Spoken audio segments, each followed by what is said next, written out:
Book of Esther, chapter 10. And the king levied a tax upon his kingdom, both by land and sea.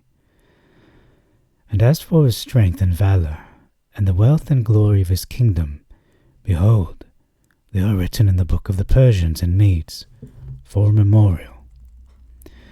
And Mordecai was viceroy to King Artaxerxes, and was a great man in the kingdom, and honored by the Jews, and passed his life beloved of all his nation. And Mordecai said, These things have been done of God. For I remember the dream which I had concerning these matters. For not one particular of them has failed. There was the little fountain, which became a river, and there was a light, and the sun, and much water. The river is Esther, whom the king married and made queen.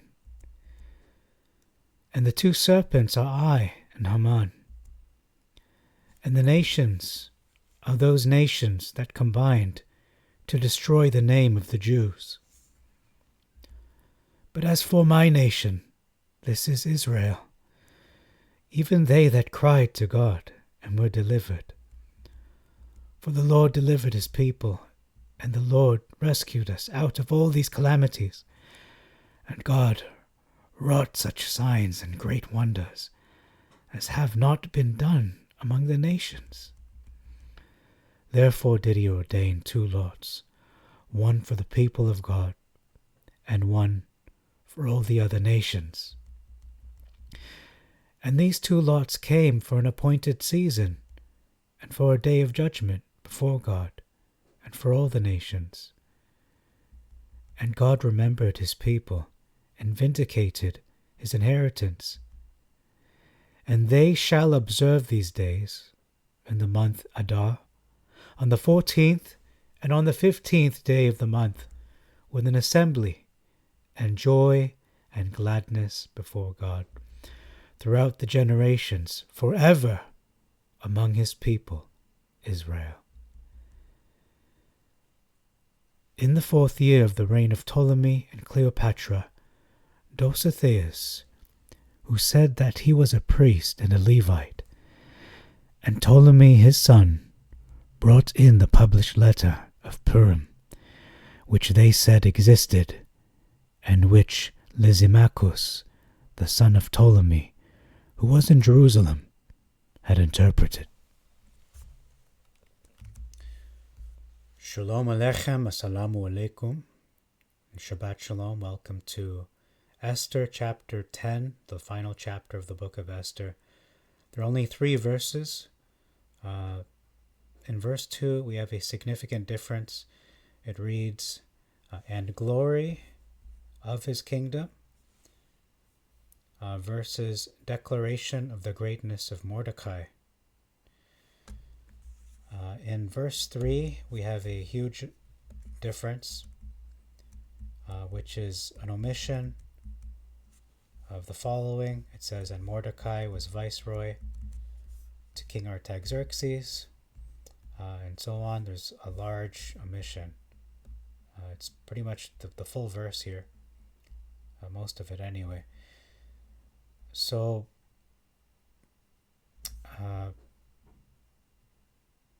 exposition-wise, the title of this video is, Was Haman of Amalek?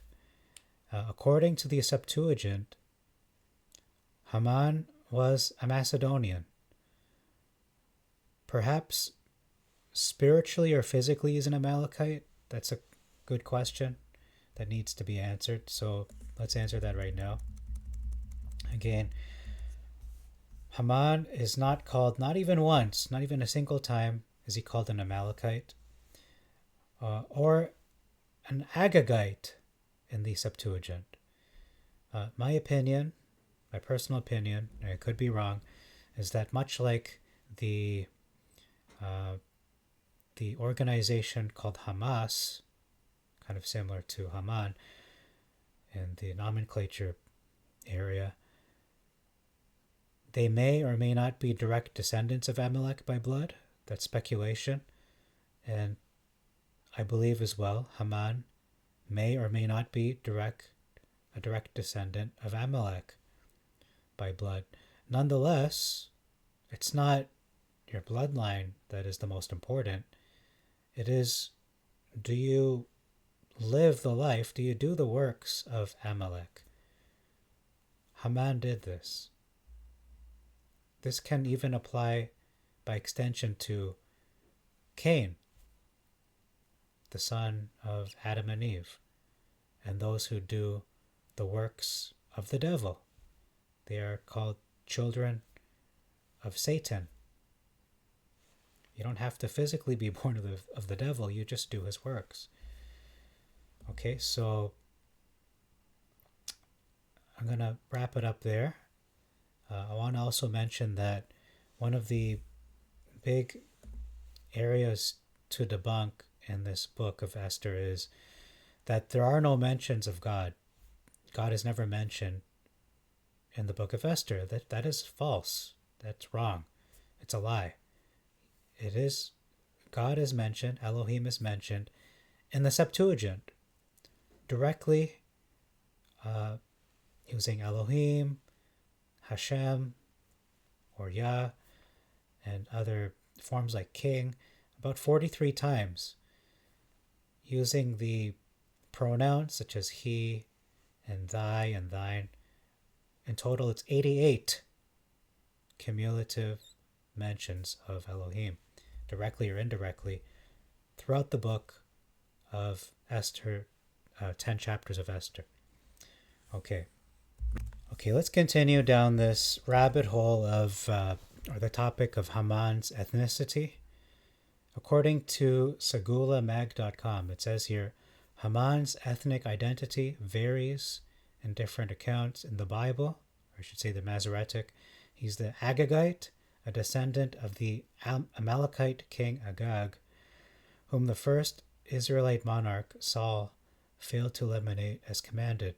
Accordingly, the story comes full circle when Mordecai, from the direct line of Saul, finishes the job by bringing down Haman and his sons. The Greek renditions of the Book of Esther, both the Septuagint and the more or less contemporaneous but less famous Alpha translation, call Haman Bugeos, possibly derived from Baga, the ancient Persian word for God. One additional passage appearing in the Septuagint, which has its own embellishments of the story of the Megillah, even describes him as Macedonian, i.e., Greek in origin. Okay, so that's all for that tab. Next, we'll look at Wikipedia, and it describes Haman as a Macedonian and an alien to Persia.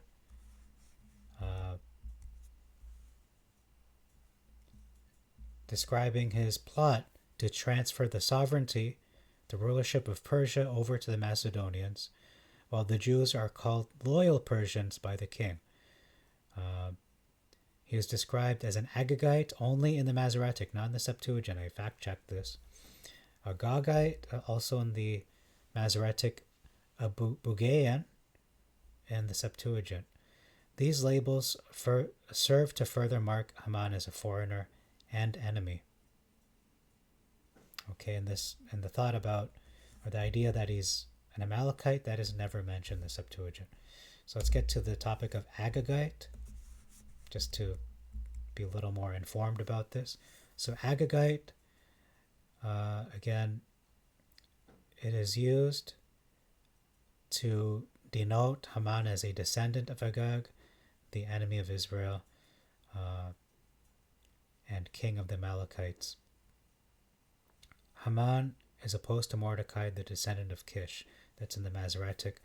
The meaning is that there is an internecine struggle between the Jews and their enemies, like that between Saul and Agag of old, With this understanding, the Greek translator rendered the term Macedonian. Okay, so that is one idea. A well-known midrashic explanation of the term relates it to King Agag of the Amalekites, whereby it is viewed as meaning either a literal descendant of Agag or a symbolic term for an anti-Semite. So I think that that's actually a better explanation, due to the Amalekites being a perennial enemy to the Israelites, and you can extend that even to being a child of the devil. You're not literally from, the loins of the devil. You're just doing his work and his will. Okay, so Agag, another entry here.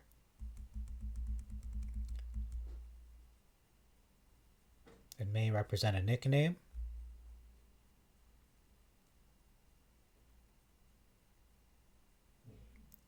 So Bugayan is how it's rendered in the Septuagint. This is a Persian Gentile name, Baga, which means God. Okay.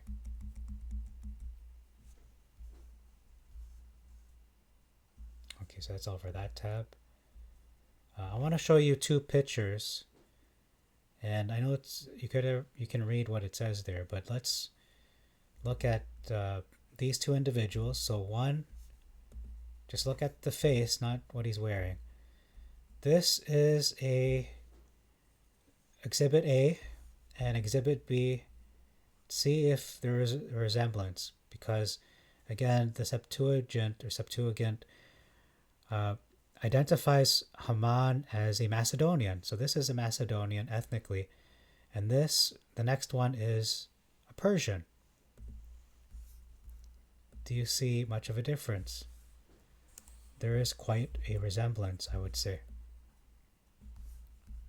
just looking at the features. So the reason why I bring this up is because Haman could blend in to Persian society the way this individual could blend in among the Persian population, and they would even call him father. I'm not sure if that's exactly what happened, but this is a possibility. Okay, so I just offer that as an interesting tidbit that yes, there are clear similarities, visible similarities in terms of the physical appearance and attributes of a Persian person. This is the Ayatollah's son, I believe. And then you have this Greek Orthodox bishop, again, very, very similar in appearance. They could be brothers, although they're not from the same ethnicity. One is, again, Macedonian, one is Persian. Okay, so that's all for this video. And for this book, do stay tuned to our next video, which will be the I'm going to just close this window. It's a little funny. Yeah, so do stay tuned for the next video, which will be the conclusion, or I should say the summary video for the book of Esther, to save you some time, although quite frankly it shouldn't take too much time to watch all 10 videos and you get a more complete picture, because I really do feel in my heart this has been one of the clearest indicators, clearest evidences for me personally why this channel had to come to be, and the purposes of this channel are very much clear and evident when you look at these glaring differences, monumental, world-shattering differences between the version of the Book of Esther in the Masoretic text and the version of Esther in the Septuagint. So having said that, thank you very much for your time. It's been an honor to present this book to you, and look forward to the summary video, which shall be forthcoming shortly, within the next 24 hours. Thank you very much for your time. Till next time, I bid you all Shalom Aleichem, Assalamu Alaikum, Irini Mazisu, Pax Vobiscum, Aramesh, Bato Bashad, peace be unto you, and Maranatha.